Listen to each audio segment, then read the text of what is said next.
I'm Drew. And I'm Tony.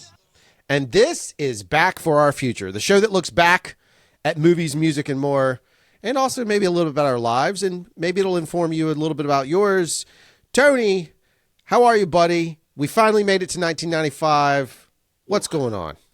Taking a while, man. I feel like it's taking a while. It, Yeah. it did take a while. It did In take a while. reality, and that's not so bad. I guess we're episode 47. Episode. Wow. I didn't think we'd get there. You know, we're doing pretty well. So I'll Yeah. take it. Yeah. So yeah, here we are in 1995. It's going to be a lot happening. There's going to be a lot happening in 1995 because this is going to be. We're not going to be able to talk about everything. I can tell you that. But we do have, my graduation will be in 1985. We got that going Yep. on. My first really big job is going to happen in 1985, and it's going to be. We got a lot going on this year. We'll get to most of it. It's not going to be so much today because it doesn't all happen in January, but yeah, it's gonna be a fun year, and we'll see what the 1985 brings us. Yeah, it's pretty exciting. There's a lot of crazy stuff that happens. Yeah. One thing that this episode holds that's very special is we kind of did a little bit of a cliffhanger last episode. We said we were talking about a movie called Street Fighter. If you guys haven't listened to the episode, you should probably go back and listen to that because this whole front story is not going to have as much context when you hear it. But you were able to get some information. And the question that we posed was, how the hell did that movie get Raul Julia to play M. Bison, who's the bad guy in Street Fighter lore, right? And the new Street Fighter's coming out here soon and, whatever. But how does that even happen? So using your vast network, because you do tend to know a lot of people, and you had mentioned a little bit about Chad's past, you were able to get some information on this. I did. So I reached out to a producer friend of mine who I know pretty well. And that's Chad's dad, because Chad worked on this movie. We've talked about Chad, who passed away in 2021, but he worked on Street Fighter, and his dad was a producer on this movie. And I did reach out to him because I do talk to him, fairly regularly. I guess I talk to him like maybe 3 or 4 times a year, maybe through email and stuff like that. We keep up, and so I decided to reach out and see if he knew much about this question you had about Raul Julia, and so I sent him an email. He's like 88, 89 years old, so he didn't really have any real desire to come join us on the show or anything, but um, but he did talk about this for a minute, and he sent me kind of an epic first reply, which I will share with everybody. And I had sent him a message asking him about this casting choice and about the movie Street Fighter. We've talked about his past work, and I'll give everybody a quick synopsis of it. His producer's Bob Rosen, and he's done Gilligan's Island, Hawaii Five-O, the movie Black Sunday. In the '90s, he had a whole slew of movies. Right, we've talked about some. The Crow. Of course, he did Street Fighter, and then he did Sniper. Oh, Yeah, so I forgot about Sniper, which is one of our favorites. right, Yeah. favorite films. And then he did. He's done a bunch of movies with Leslie Nielsen as well. He did Wrongfully Accused.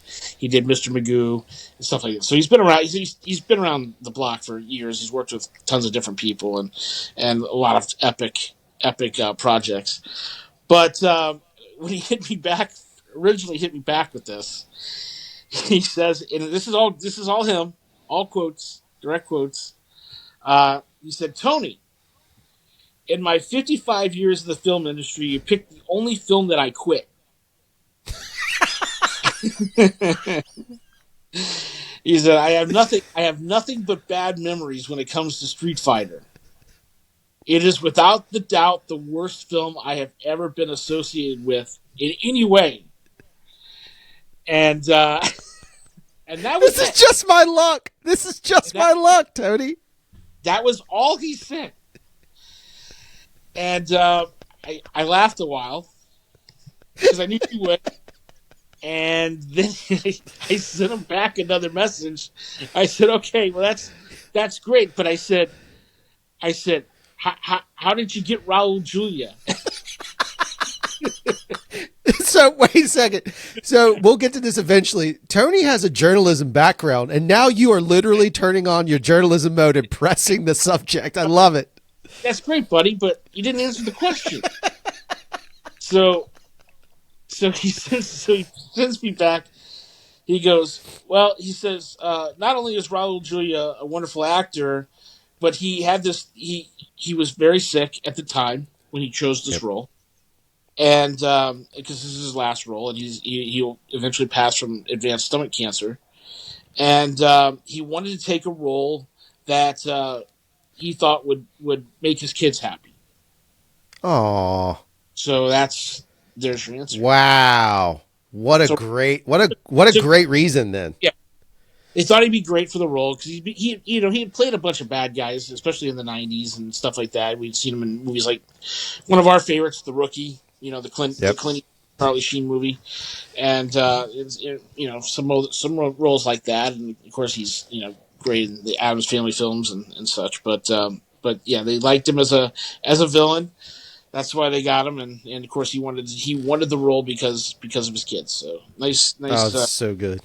kind of a nice answer. After we got Bob quit the film. Yeah. The movie did really well. It made a lot. It was noted for being kind of a mess. I always knew about that because Chad always said it was kind of a mess. So yeah. Well, it's an interesting thing. It's really cool that he was able to share that, just because like that does answer a question as to why, but it actually makes that role mean more to me. Like, because we've all done projects for a buddy or a friend or whatever, but like when you're doing something and you might not be around much longer, it sucks that the movie's not. I mean, I like it; it's fine, but like that it wasn't a huge, crazy popular. I mean, it was. That's the weird part, but.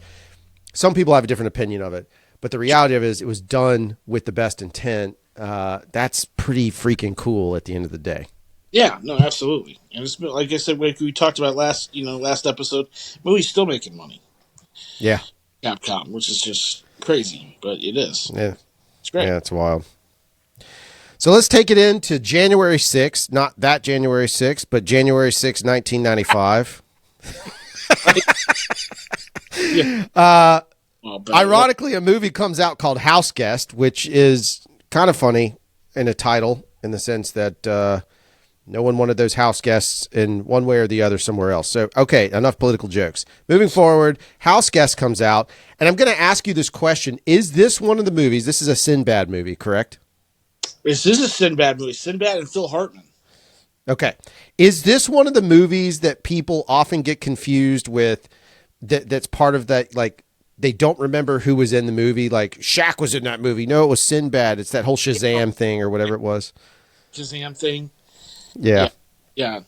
Maybe. I don't know. Possibly. I mean, like, maybe it gets confused with, like, House Sitter or something. The Steve Martin movie. I don't know. But, yeah, I mean, I think a lot of people kind of forget how big Sinbad was in the 90s. Obviously, there's a bunch of people who do, because that Shazam thing is still an issue. I mean, I don't think people, yeah. But yeah, I mean, first of all, Sinbad was never in a movie called Shazam. Right. This movie does not exist. Right.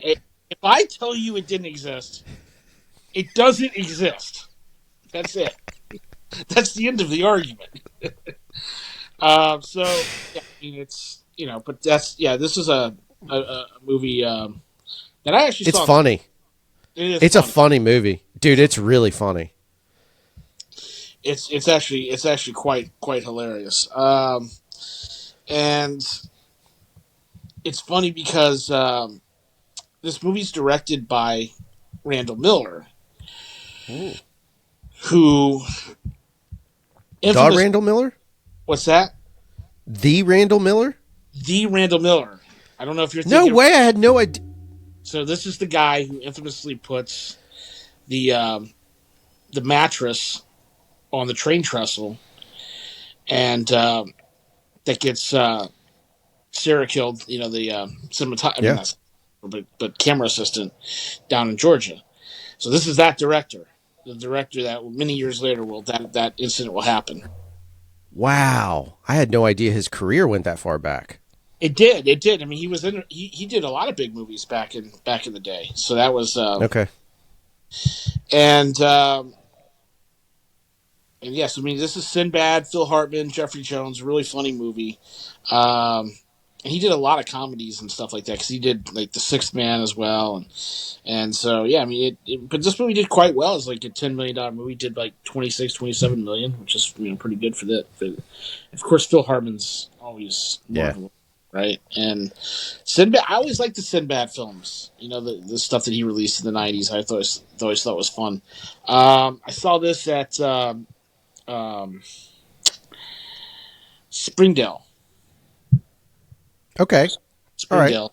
the in the mall, and this was an odd one because I went to the movie with you remember that girl Jessica Cashdollar?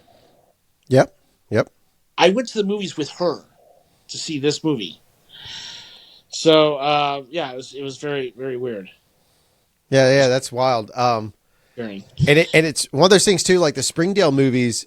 Springdale, I think it's in the '90s. I think it's '95. Is it? This may be the year that your memory will benefit us in this question, and we don't want to spoil anything. But I think isn't it '95 when we start going to Springdale a little bit more? Like we would go to the mall more often because we're of that age. It seems like somewhere in here we started seeing more movies at Springdale.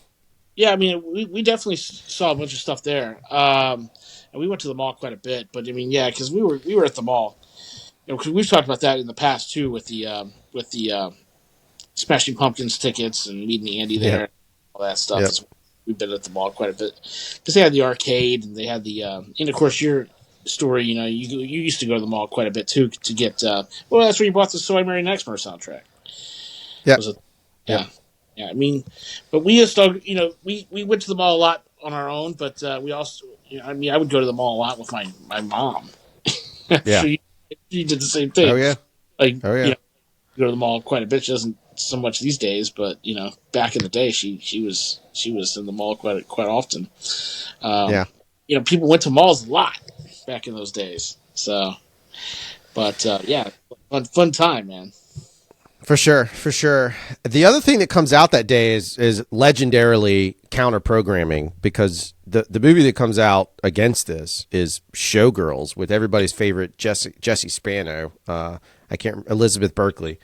She was my favorite. Why I know all the Saved by the Bell cast names to this day shouldn't surprise anyone because that's all we had, and I watched a lot of it. I liked Saved by the Bell, and I had crushes on all the girls, but for me, it was Tiffany Amber Thiessen.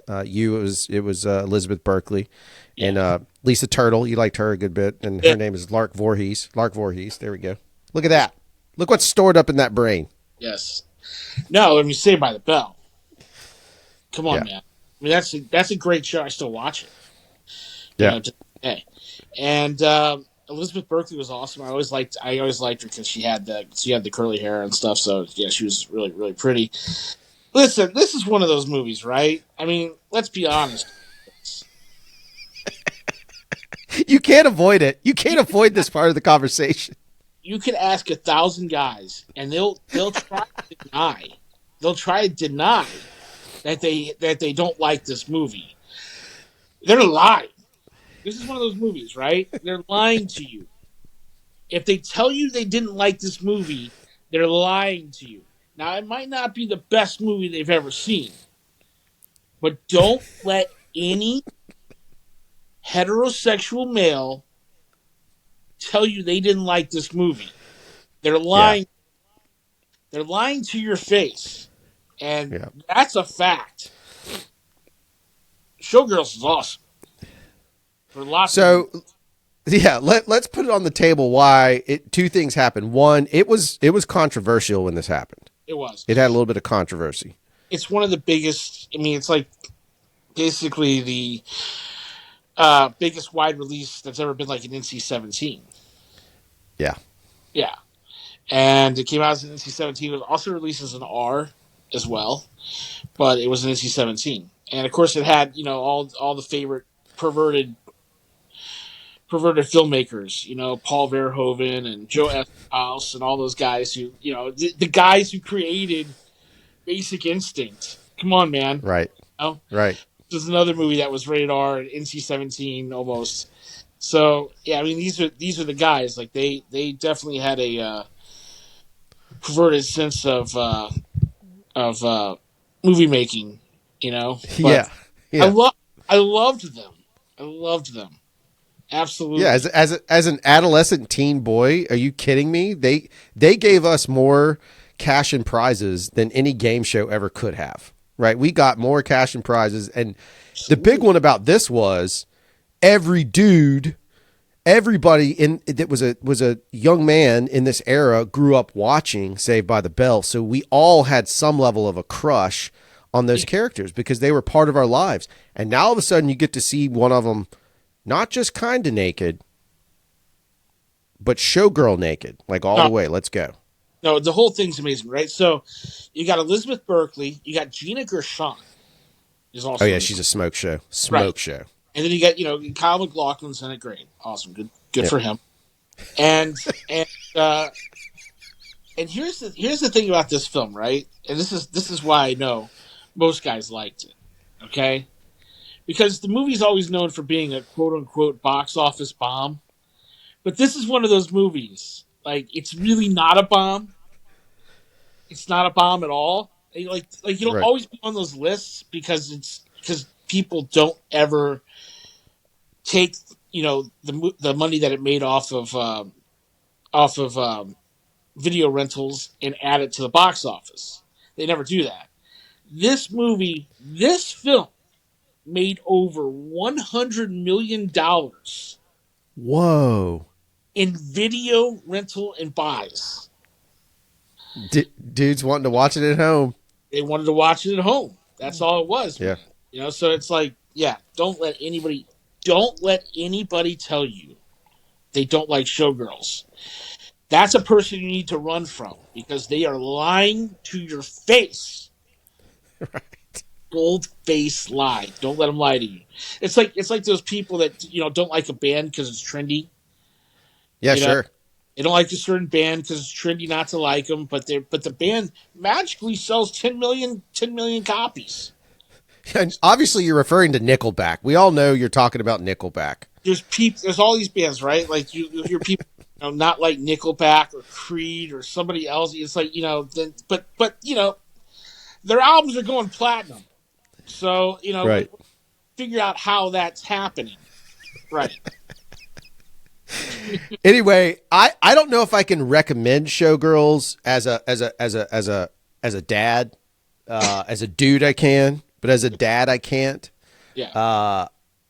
But I will say, the interesting thing about that movie, you like aside from, dude, it's every boy's dream. But aside from the cash and prizes that you get plenty of in this movie, is the thing about a lot of times I think people overlook Paul Verhoeven as being, like, to me, a very interesting director.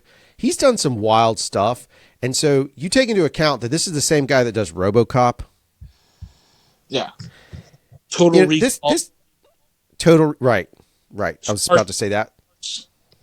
Starship Trooper. Like, this guy made interesting movies. Like, it doesn't matter. And so much of his movies are parodies of reality. Like, this guy is, as weird as this sentence is going to be, he's almost an art house director because everything he makes is some kind of satire. It's just not, he just was kind of like too far ahead. Like the millennial irony humor was not available at the time because we were Gen Xers. We were pretty serious about our humor. And in this case, but this dude is literally, Showgirls is a parody, a satire of that environment in some ways. And he's a very, very good filmmaker. So as weird as it is to say this, Showgirls is actually a very well-made movie. It's not necessarily the world's best story, but it's a well-made movie that also delivers on the cash and prizes. I couldn't have said it better. I love Showgirls. I Yeah. have no issues with this film. I know there's I mean it's quote unquote a box office bomb, won some Golden Raspberry Awards. I don't care anything about any of that stuff. I don't care anything about any of that stuff. None of that No. means No. it doesn't mean anything. The best Right. movies in the world can sometimes be flops. It doesn't matter. Who cares? It doesn't matter.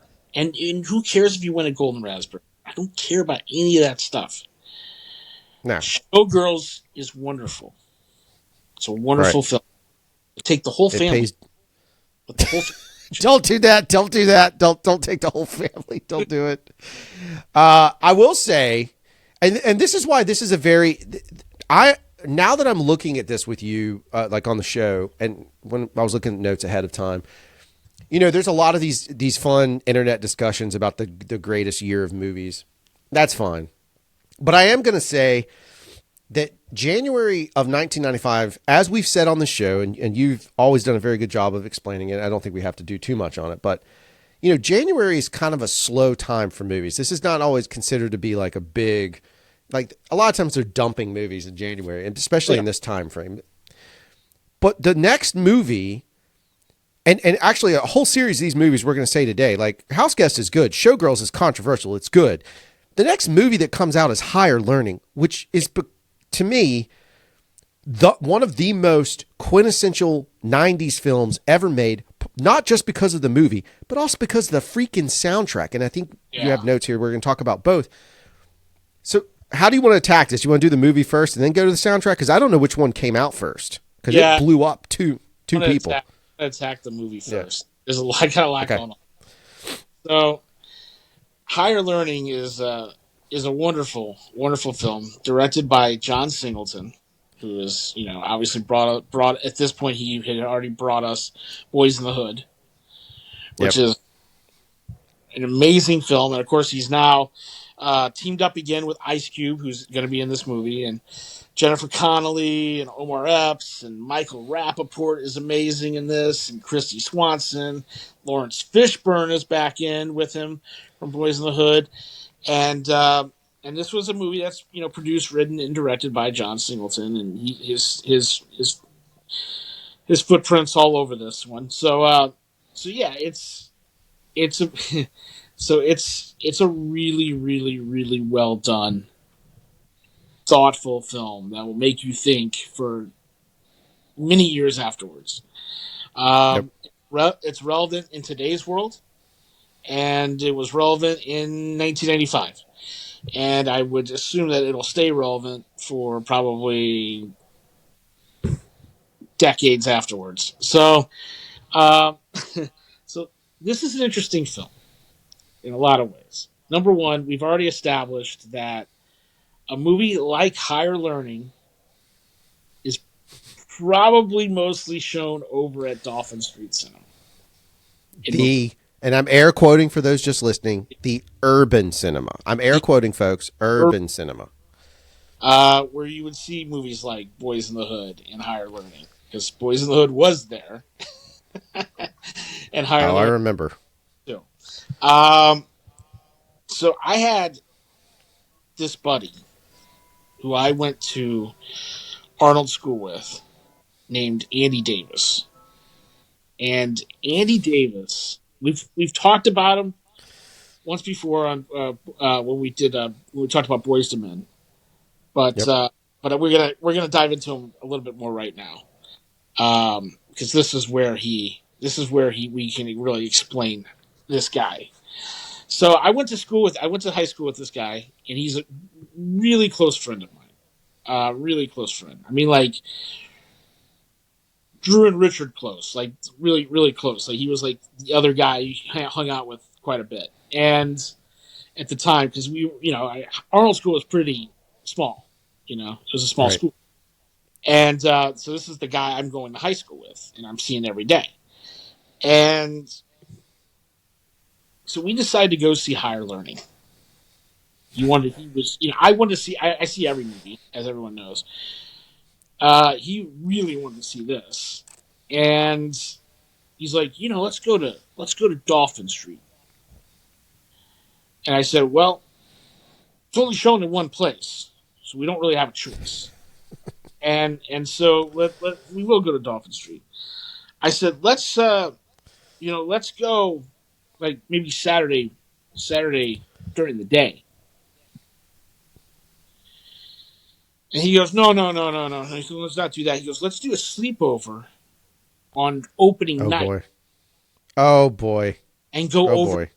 it at 7:30 or 8 or whatever time it was. And I said, you want to go see Higher Learning on opening night at Dolphin Street? I go, really? And he's like, yeah. I said, you know how that's gonna look, right? I said, we're only gonna be the only two white people in this theater. And he's like, yeah, no, absolutely. Now to understand why he'd want to do that move. And listen, I'm the guy who goes in a lot of black clubs by myself. I've done that move a lot over the years because of all the different ladies I've dated and stuff like that. I'm often the only white guy in some of these places. So I've done, but not back in 1995. Right? This isn't a move we've experienced too many times at this point, right? And so to understand why he'd want to be there on opening night, you got to kind of dive into who this guy is. So he was Andy Davis. He loved to drive around this red BMW convertible. And when I first went over to this guy's house, previous to this evening that we're getting ready to talk about, I walked into his room, and he had, and I'm not kidding you, he had one entire wall with a life-sized almost poster of Malcolm X hanging up on his wall. And this is very southern. This is a very southern household. You know, his dad and my parents are very southern. We're in deep Alabama, and this guy's got Malcolm X hanging up on his wall. And you look around, and he's got all this other black culture stuff, and I'm just like, great. And I started, and I remember when I first saw this, I laughed at him. And I laughed at him, and he's like, what are you laughing about? I said, well, Andy, look, I said, there's a lot of great civil rights leaders out there. I said, I'm just curious why you've chosen the most militant one. Right. Who also, for the very longest time, hated white people. Right. As to why he's on your wall instead of maybe Dr. Martin Luther King or Medgar Evers or somebody like that, right? And he had no answer. He couldn't answer why. And so this is it's very funny because he would be like this guy. Like you said, we've established he loved Boyz II Men. He loved Hootie and the Blowfish. He loved all this like quote unquote black culture stuff, but mostly like the stuff that was kind of cross culture. Because like not a lot of black people love Hootie and the Blowfish. Let's just tell the truth. And Boyz II Men is loved universally by everybody. Right. But it was funny because a lot of the rap groups and stuff that I was listening to at the time were things like that were very entrenched in the hip hop culture. Like I was listening to band. I remember going over to his house, and he had a Lords of the Underground CD, and I was like, "Oh man, you love Lords of the Underground?" He's like, "No, I don't really like that CD at all. It's very street." The CD is very street, and it's very, very, very hip hop, right? And he's like, I don't like that at all. You can have that. I was like, all right, I'll take it. And I was listening to people like that and Flatliners and Gravediggers and all these people. He didn't like any of that. He didn't like any of that. He loved Boyz II Men. He loved, Jodeci. He loved Babyface. All these people that are entrenched in black culture, but very much, part of white culture as well, right? Yeah. And so here we are. We take his BMW over to Higher Learning, Dolphin Street Cinema, Higher Learning. We walk into this theater, sit down in the middle of the theater. It's sold out. Oh my God. I mean, when I say sold out, I don't mean there were 1 or 2 seats available. I mean, the damn theater is sold out. Right. And here we are in the middle, and we are the only 2 white people in the theater. That's it. And, I'm half Persian, but my boy over here is very much all Caucasian. So we're watching this movie, man.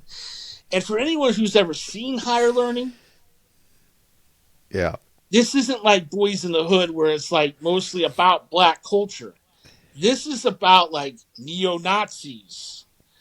Yep. And neo-Nazis fighting against other black students. And there's a guy go up to the tower and shoot a bunch of students, and it's a lot. Yeah. There's a lot going on here, and the theater is just going bananas. And I'm just like, dude, it's a story. It's great. It's a story. It helps you for your life, like you're learning something, being around everybody at the same time, and it's great. It's one of the reasons why I love going to movies, right? Right. Because you just never know who you're going to be in the theater with at any given time. Right. That's what makes it great. Sometimes you may not like the people you're in the theater with. Sometimes I've had to go up to people and be like, shut the hell up. Like, shut up. Or sometimes you want to throw stuff at them. Sometimes you everybody in the theater with you, they're great. And this was one of those moments, like, whenever something bad happened, if you've ever been in a theater in an all-black crowd, it's different. It's just different than sitting in a theater with a very mixed crowd. It's just not the same thing. I'm just letting you know now. I don't know who's going to be able to experience this. This theater going is a little different nowadays, but it was a lot of fun. We had a great time. So we saw the movie and then hung out at his house with the Malcolm X poster and it's great because years later he'd tell the story, right? Because like him and I went to lunch when I was living down in Pensacola when I had that condo down there, and this is many years later. I think this was like this is right after the Michael Brown situation up here in St. Louis. So this is after all that, and he had a bunch of stuff on his Facebook about how much he hates cops and pigs and stuff like that. This is 2014. This is 20 years after. Right. The Higher Learning, right? And he's talking about how much he hates cops and everything else. And we're having lunch one day, and all of a sudden he launches in on me about this poster on his wall. And he's like, yeah, man, I tried to put a Martin Luther King poster up, and you mocked me, and you laughed at me. And I said, whoa, whoa, whoa, whoa, whoa, whoa, whoa, whoa, stop. I said, that wasn't Martin Luther King up on that wall, bro. I said, that was Malcolm frickin' X. I said, you had a Malcolm X poster on your wall, bro. And he's like, oh, did I? And I said, yeah, you had a Malcolm X poster on your wall. And I said, by the way, your parents thought you were crazy for putting that up on your wall. Oh my God. They thought he was nuts. And he kind of was, but he was my boy. I love him to this day. He's a great guy. But that's my higher learning story, right? Yeah. Yeah. Well, the great thing about that movie also happened to be that it actually had a pretty good soundtrack. It has an amazing soundtrack. Yeah. And as we've learned, if you've not learned a lot from the show, there's a few things like Jack the Bear is hard to find, but it's an excellent movie. But the other thing you should always remember is in the 90s, soundtracks and movies went hand in hand. And when you had a good soundtrack and a good movie, you had literally, you had gold. You had lightning in a bottle, so to speak. And this one was a pretty good soundtrack. I mean, it's Yeah. I know that at that time frame in my life, I was not the world's biggest hip hop fan. I like certain stuff too, but I wasn't like massively. But this was one of those that like it. I'm sure it sold well on top of everything else. It was a banger of a soundtrack. Yeah, I bought this right away. As soon as it came out, Yeah. I wanted this soundtrack. First of all, I loved Ice Cube. I always did. Yep. And so yeah, I wanted this right away. And I'd wanted to see this movie right away. And of course, you've heard my story there. But I bought this soundtrack, still own it on CD to this day. I listened to it actually not that long ago because I was putting together this show Yeah. this week or so, and I turned this soundtrack on, put it on my CD player. Yes, they spin these little discs called CDs, and you put on the in the disc player, and it magically makes noise. It's wonderful. It's a wonderful concept. But yeah, I mean it's a wonderful soundtrack. It's got Higher by Ice Cube, Something to Think Yep. About by Ice Cube, Soul Searching by Michelle and Degiacello. It's got Situation Grim by Misty Grimm. It's got Asking You by Raphael Sadiq. It's got Losing My Religion by Tori Amos. So that was the great thing about this soundtrack, right? Because of how Yep. mixed up the storyline is, and Yep. the cultures in the movie, that the soundtrack, they chose to do that with the soundtrack as well. That's what makes the soundtrack so amazing, is that Yeah. you can be listening to Ice Cube, and the next minute you can be listening to Tori Amos, and Right. then Phobia by Outkast. And then it has, it was one of those things like soundtracks love to put like little bits of dialogue from the movie in Yep. there. Yep. Like middle is one of the tracks, and so this one has My New Friend by which is Cole Hauser and Michael Rappaport, who are both amazing in this movie. They're both like skinheads and such, but they are awesome. And You're the Boomerang by Rage Against the Machine is on this. Oh yeah. Oh great. yeah. Higher Learning, Time for a Change by the Brand New Heavies. Don't Have Time by Liz Phair. Butterfly by Tori Amos. By Your Side by Jeanne. I by the band Eve's Plum. And this is the hidden gem on the soundtrack. This is an amazing song. I by Eve's Plum is probably the one. And The Learning Curve by Stanley Clarke. Jazz Yeah. guitar. So it's just such an interesting mix because it's another example of like it wasn't just shoehorning a bunch of popular artists together and basically a compilation. The music and the use of it fit the narrative, and I think that's why I think it stands out so much. The movie's really good, and it definitely gets at you. But then you have a soundtrack that's doing the same thing. So you're tying it in of like you are quite literally mixing these pieces together, and it's not segmented. It's not meant to be. It's meant to tell a story, and I think that's the big value in it. No, absolutely. I mean, I love I love the soundtrack, love the movie, love the story that I have from it. My crazy white boy black friend Andy Davis. He's nuts. Yeah.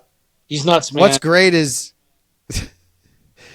well, I mean, he's like it's like a character from it needs to be a character in a movie. Like he seems like a character in a movie with that story. Buddy, he would wear this Jamaican hat. That's what put on. And he looked like an absolute nut. Like he wanted to look like Bob Marley or something. It was crazy. I was like, bro, you're not not a Rastafarian, bro. Like you're not. Right. It's like, what are you doing? You're very white. Like you're not you're not.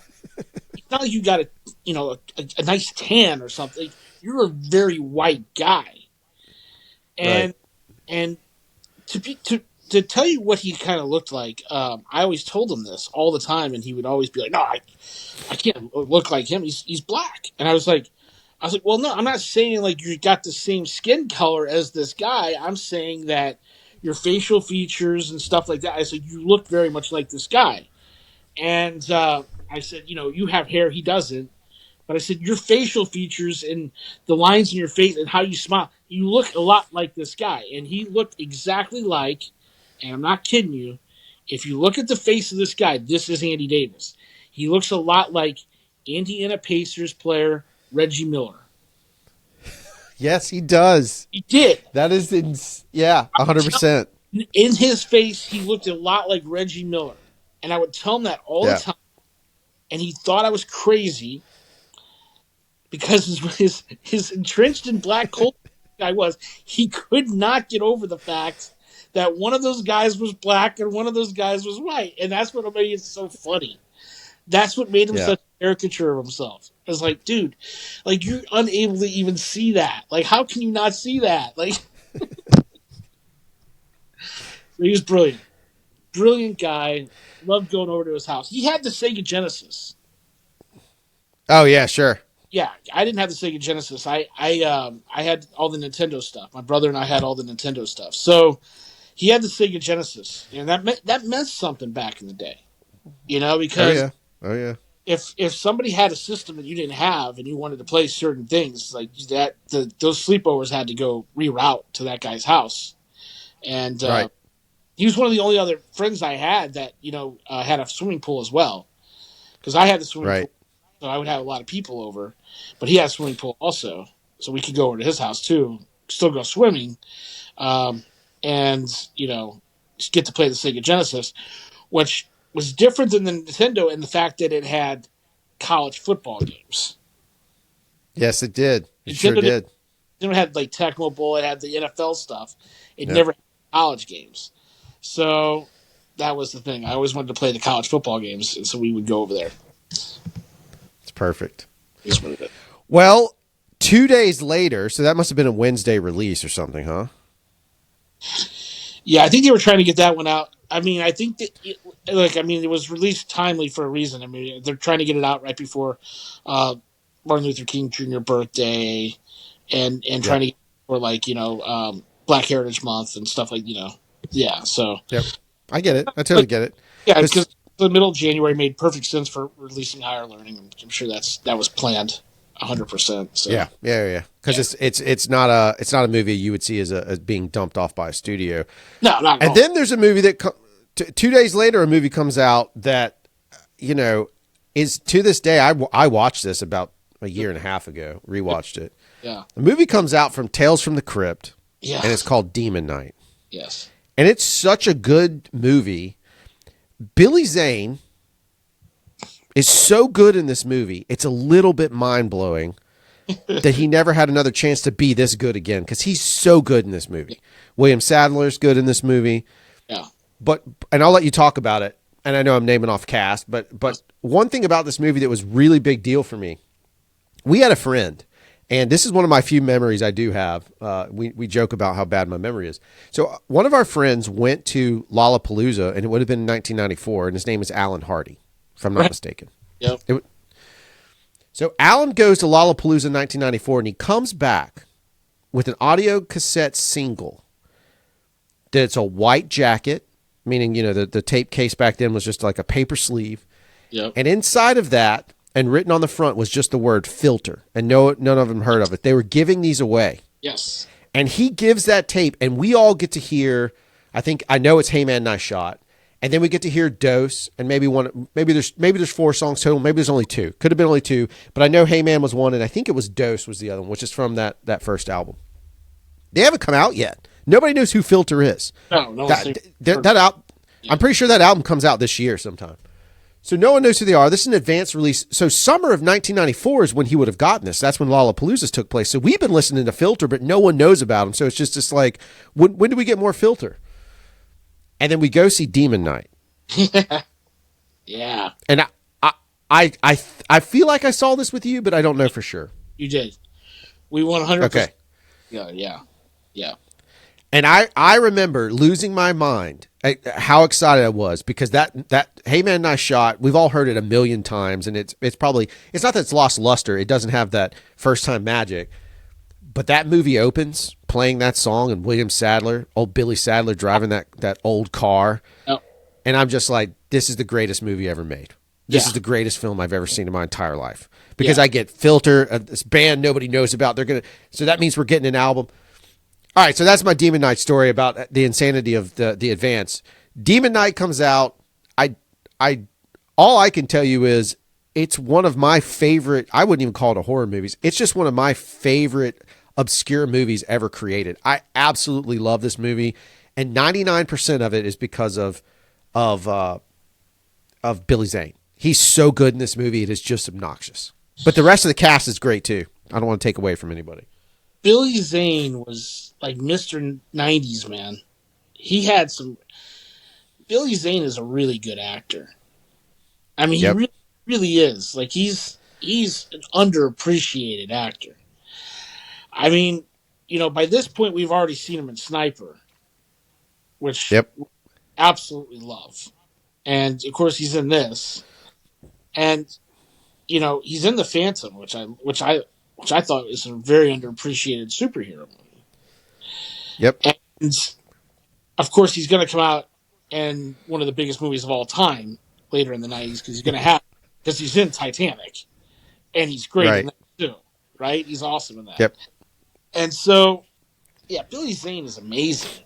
Anybody who doesn't like Billy Zane, man, just doesn't like good, quirky actors that just carry a lot of great character every time they're on screen. I love Billy Zane, and I love William Sadler. And, Same. And this has also got a great cast because it's got Jada Pinkett, CCH Pounder, Thomas Hayden Church is in this from Wings. And he's on Wings at this time. Yeah, he's on Wings during this time frame. We got Lowell from Wings. Yeah, come on. It's an amazing film. And I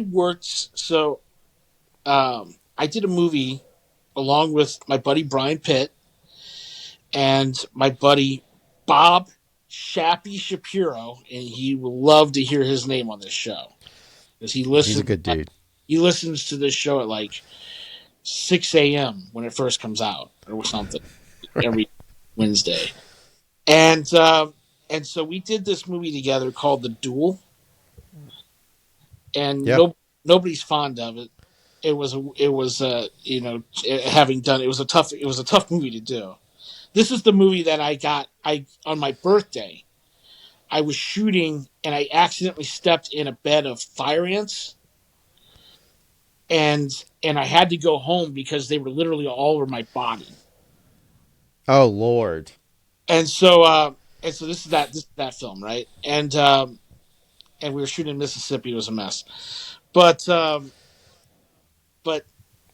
yeah, I mean, we shot with William Sadler. And I just remember he was only there for like a day. And he comes in. We got him kind of late in the game because they were out to a whole bunch of actors before him. And they were out to like William Hurt and all these other people. And they ended up with William Sadler. And he was great, And I just kept telling him about how much I loved Demon Knight and Trespass, which is the movie he did with Bill Paxton and Ice Cube and Ice-T. And I love that movie. I love Trespass. I think it's amazing. And I love Trespass and I love Demon Knight because I think this movie's phenomenal. And this is, I actually met the director of this movie because it's Ernest Dickerson. And of course, he's known. He did the movie Juice. Yep. And he was also noted as being Spike Lee's cinematographer. Like he shot all of Spike Lee's great movies. From they went to college together, and so he Yeah. shot Spike Lee's movies up until like after up until Malcolm X. He shot Malcolm X, and then he went out and started directing. And he had done a movie with an ex girlfriend of mine, and I went to the rap party and met Ernest Dickerson, and I just thought I was like, man, Ernest, and I got to talk to him for a while because he was just kind of chilling in the corner of this rap party, just and very nice guy, and got to talk about Demon Knight, and I was just like, man, I don't know how you got Demon Knight, but that movie is so good. Just kudos, man, because that is a classic. And he's just like, thank you, man. Yeah, I actually worked for Ernest Dickerson once in my career. I was a DP for him for a Checkers commercial. Okay. That's great. He never showed up. I only talked to him on the phone. He never showed up, but he didn't have to. It was pretty simple what I was doing. But I did shoot a Checkers commercial for Ernest Dickerson. So it was kind of fun. The thing about this, he's a great director. The thing about this movie that makes it so much fun is you have that cast you named. They all have great characters. And I'm going to be honest with you, the vibe of this movie predates From Dusk Till Dawn. The vibe of this movie predates Sinners. And it's a better movie than both of those combined, in my opinion, simply because you have such a beautifully simple storyline that has such interesting turns in it about because there's this whole religious aspect to it that's so good and so unique. I have never seen another movie, and this is why it stands out to me, take an idea of in this case it's about the crucifixion. They take this idea and they turn it into this entire world that they build in a single location. Right. Because it takes place just like those two movies. It takes place in a bordello type situation. Yeah. Unbelievably good movie. Unbelievably good. Great film. Yeah. Listen, I'm going to be very clear. Sinners never comes out. If Demon Knight, From Dusk Till Dawn, and The Faculty are not created, that movie's never made. That movie is directly in a direct ascendant from these movies. I mean, it's made because of those films. It's like a child of those films. You can come at me all you want. I will shred you on this. I will shred anybody in a topic about this. I mean, listen. I mean, because most people who have seen Sinners haven't seen these films. Right. It's clear as day. If you're telling me Sinners is a great film, is so amazing, and is so much better than everything you've ever seen, you haven't watched these other movies. Clearly. Right. Because they're way better than Sinners. In every way, shape, and form. Yeah, man. Hands down. I mean, it's like, it's not as good as these movies. It's not. I mean, it's a fine film. Once they get to the juke joint and stuff like that, it's fun. But it's not as good as these films. Come on, man. No way. No way. Hey, No way. Not even close. Especially not Demon Knight. Awards mean absolutely nothing. Nothing. They mean nothing. And I vote on awards, and I don't even care about it. Right. Right. I vote for awards. I don't even care about it. And so, don't care about any of that crap, especially nowadays, because what people don't understand is, a movie can be up for more awards now, because there's not as many movies coming out, theatrically. Yeah. So movie can, who cares? It's all watered down, Oh, 100%. I'll tell you a movie, for whatever reason, would never be on my awards list. It comes out on the 20th, and it's the movie Bad Company. I do not like that movie. Yeah. Yeah, for some reason, dude, it just never sat well with me. It's nothing wrong with the cast. I'll let you can spill all those details. I don't know what it is. I think it's because it's like, what's the movie that had the great trailer that we laugh about so much? That had the good trailer that ended up being garbage. Boiling Point. Yeah, Bad Company for me. Yeah, Bad Company for me had a Boiling Point vibe in my brain as a young guy. I don't know why. So I'm going to ask you a question. because you have mixed these Am up. I thinking about the? Yeah, So I'm just going to ask you: are you thinking about this Bad Company? This is the Lawrence Fishburne Ellen Barkin movie. that's exactly what I'm thinking about. I wasn't sure because Yep. there's going to be one that's going to come out several years Yep. later. It's going to be with Anthony Hopkins and yeah. No, it's 100% this one because of the CIA connection and all that stuff. And Ellen Barkin is she's very attractive in this movie. She's Oh very yeah, attractive to me in this movie. yeah. She's a smoke show. I just could. I don't know what it was. I think it's because it was. We talked about it when we did the Robert Redford thing. I don't dislike the movie Spy Game, but in my brain, I was getting when Spy Game come out just like this. I'm getting a Mission Impossible spy movie because in my young brain, spies are doing Mission Impossible. I don't understand that spies do a lot of paperwork and talking.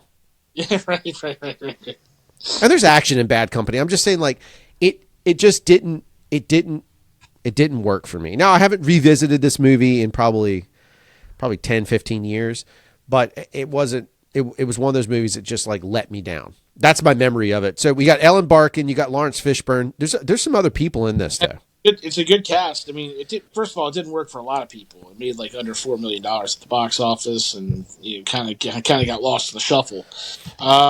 But Ellen Barkin, Lawrence Fishburne, and Frank Langella, Michael Beach, David Ogden Stiers from MASH. Yep.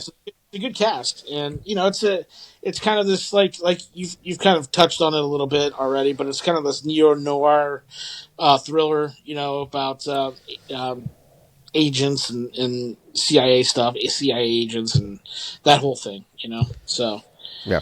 it's not a bad movie. It's certainly not the best of the genre, as you've already touched on, but. But there's a movie right next to it that comes out the same week, which I thoroughly enjoyed. Yes, saw this one in theaters too.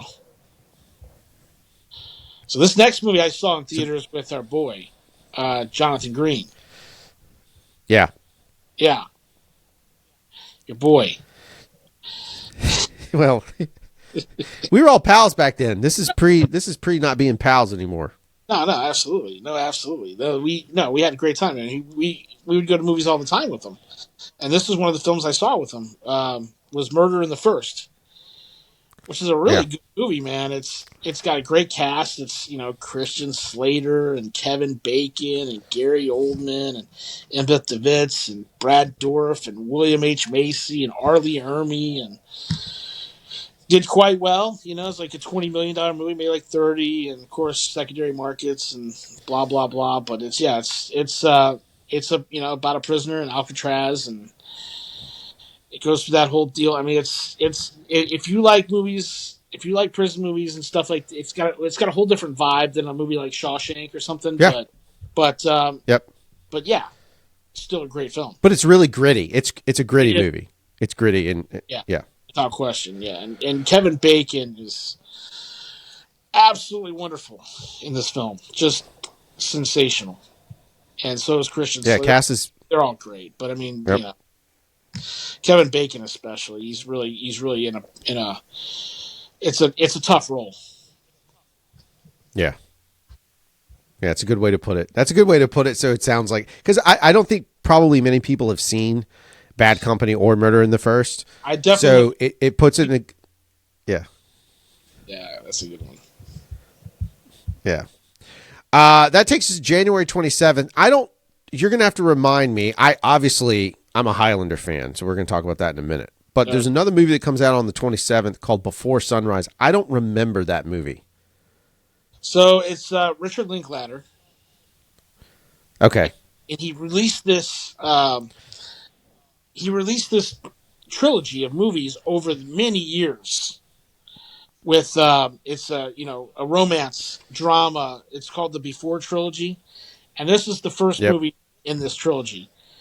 And it's Ethan Hawke and Julie Delpy, and he would do it's noted because like no matter how big all these people would get over the years, he'd always do the movies for like $2 million, $3 million. It was like they were like labor of love for him, and they all did really well at the box office. So it was one of those things where like if Richard Linklater kind of needed to put out a hit, he'd make one of these. One of these would Yeah. come, right? So this movie did really well. It made like $23 million at the box office on like a $2.5 million budget, and it's a good trilogy. Like I said, Richard Linklater is the director of Dazed and Confused. Come on, man. Oh yeah. I mean, Yeah, he's classic. it's one of the greatest films of all time, and here he is working with Ethan Hawke, so can't go wrong there. And they have a beyond these, they've had a long relationship together. Oh yeah, absolutely, yeah, without question. Yeah. Okay, so then that takes us to Highlander, Final Dimension, which I'm going to go and tell you I enjoyed because I was a big Highlander fan. It doesn't matter if people hate this movie. I love it. Oh, it's awesome. All the Highlander movies are great. Yeah, I agree. I love them. Yeah, I mean, It's just such a basic idea. You have a dude that lives forever. There's a group of people that can live forever, and the only way you can kill them is if you cut their head off with a sword. As a teenage boy, that's perfect. You couldn't write something better than that. It's a very interesting franchise for a lot of reasons, right? It really is. So, yeah. So this movie's got Christopher Lambert and Mario Van Peebles and Deborah Unger, and he was gorgeous, especially back in the '90s, and so you've got this movie, and the first two are directed by Russell Mulcahy, and Russell wanted to come back. He was supposed to come back and do this one, and he was supposed to be paid like, I don't know, over $1 million to come back and do this movie. And they couldn't get his money into escrow quickly enough. And so oh, wow. He ended up not coming back. And they ended up suing him because he had like a verbal agreement with the producers, I guess, or something like that. And it ended up being thrown out. But anyway, this one ended up being directed by like a music video guy, Andy Morahan. So it's not directed by the same director as the first two. But it's a weird franchise in the sense that Highlander 1, which is very popular, and Highlander 2, which is not as popular, and right. Those two movies never made their budgets back at theaters. Right? Really? They both underperformed their budgets. And so they made money in video. And so it's one of the weird franchises because they released a third movie. Well, first of all, they released a second movie without the first movie making money at the theater, and then they released a third movie without the second one making money at the theater. But this movie is the only one to have recouped its budget back at the box office, because this one comes out for like, I guess, like $26 million, and it makes like $37 million. But this is crazy. This is what I keep trying to tell people, and I mentioned it earlier with Showgirls. This is how big home video is. Yeah. This is how big that secondary market was. This is why, like, assistant directors who are in the DGA could make like $100,000 off a huge hit, because they would get royalties. We're not, I complain all the time about streamers keeping my money, because they are. But this wasn't the case in the day. And so you would make tons of money off of. I mean, you had royalties. If you had just a minor percentage of royalties off of video and DVD and stuff, you could make bank. And So this is one of those occasions where these movies performed so well on video that they kept releasing movies to theaters. That's pretty impressive. That is impressive. And look, the Highlander later on, like, I don't know if it had started yet, but soon there'll be a Highlander TV show with my boy Adrian something. Anyway, I quite love that show too. Yep. And then they would make some other Highlander movies, and now it's being remade with Henry Cavill in the lead role, which is kind of fun. The thing about those movies is they never really settled on the lore. So, like, you have the first movie, and the only rule in the first movie is there's people that live forever, you cut their heads off, and that's how you make it. Christopher Lambert. Right. That's what you get. Clancy Brown. And then the second one comes out, turns out they're aliens. The third one comes out and they're from another dimension. They just kind of keep making up shit as they go. It's the most hilarious thing in the entire world. They just make up things as they. You know, you got Sean Connery in this franchise. Yeah, yeah. I mean, Sean. It's really a weird one. In this franchise, Sean Connery. It's a really weird. Fine. It's a weird one, dude. It's weird. Great. It's so great. It's just weird, and that's why I like it because I love the lore behind it. Yeah, we were real excited about seeing that third one. I mean, we did. We liked it. We're all about it. I liked Mario Van Peebles back then. Like he was crushing. He would show up and just do cool stuff. He was cool. He had cool hair. He had cool muscles. He was just a cool dude. I liked him. It's great. I loved Mario Van Peebles. Yeah. I was like, another guy, by the way, that my boy Andy wasn't a huge fan of, Mario Van Peebles. I was like, Mario Van Peebles. How do you not like Mario Van Peebles? I love Mario Van Peebles. Oh, he's fantastic. All right, so we're in 95, and the thing that we love to do on the show is not, we talked about soundtracks, but we like to just go over the album releases because it's kind of been a fun exploration through it. So, Tony, what do we have for January 1995 music-wise? Well, and how many of these albums will Andy enjoy? He's going to enjoy most of them. Because it's the Higher Learning soundtrack that comes out again a week before the movie, because that's what used to happen back in the soundtrack would come out like a week before the movie, give you a little bit of free marketing, that all these great songs are going to be in this soundtrack, in this movie, and that would draw some people to the movie. That's how you and I saw an axe murder, so it worked. That's exactly right. It used to work. Yeah. Yeah. I mean, no, absolutely, without question. And then you're going to have The Rapture by Susie and the Banshees. University by Throwing Muses, who I used to like. Do You Want More by The Roots? It's a good one. Oh, there we go. This album I loved. Loved this album. Second Coming by the band Stone Roses. Oh yeah, for sure. This was a great album. Good Brit. They're a English band, aren't they? Yeah, they were absolutely amazing. I still own this and just absolutely love this this sound, this CD. But Stone Roses were awesome, and not around anymore. But a great band. Octopus by the Human League. It's kind of small. It's kind of it's kind of a slow month because it's January, man. They don't really release tons of stuff, Charlie Parker with Strings, or the great Charlie Parker. Cocktails by Too Short. I don't think. There we go. I don't think Andy was big into Too Short either, because those guys were really hip hop. You know what I'm saying? Like, these guys are like old school. These guys are like hip. Oh yeah. I wasn't into that, man. Here's a great album. It's not going to be the one that really breaks them out, but it's just like this is the album they released before that one, and it's still really good. Ham Fisted by Local H. Yeah, dude, I just listened to that record. I literally just listened to it. It holds up so well. Listen, Local H's first two albums are, I like all their stuff, but their first two albums are insane when you listen to them knowing it's only two dudes. It's just two dudes. Two dudes. And this is before, it's before the Black Keys. It's before, not Rival Sons.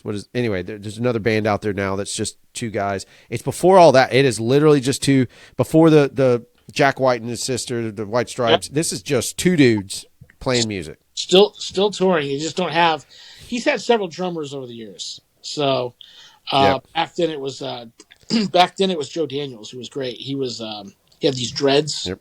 Black guy who had dreads. Yep. And then we got Hog Wild by Hank Williams Jr. Talk about a totally different. There we go. There you go. Then here's one that we liked a lot. This was a good soundtrack. The movie hasn't come out just yet. We'll get to this movie on the next show, or not the next show, because we'll talk about the next show in a minute. But soon. and that's the Jerky Boys soundtrack. Oh yeah, dude. Yeah, got a helmet song too. What's that? It's got a helmet song on it as well. Yeah, Yeah. movie as well. So our boy, that. So yeah, that's a good one. And then we've got the band Prick releases their debut album here, which was pretty cool. Yeah. I just saw Simple Minds back in June here in St. Louis. They were amazing.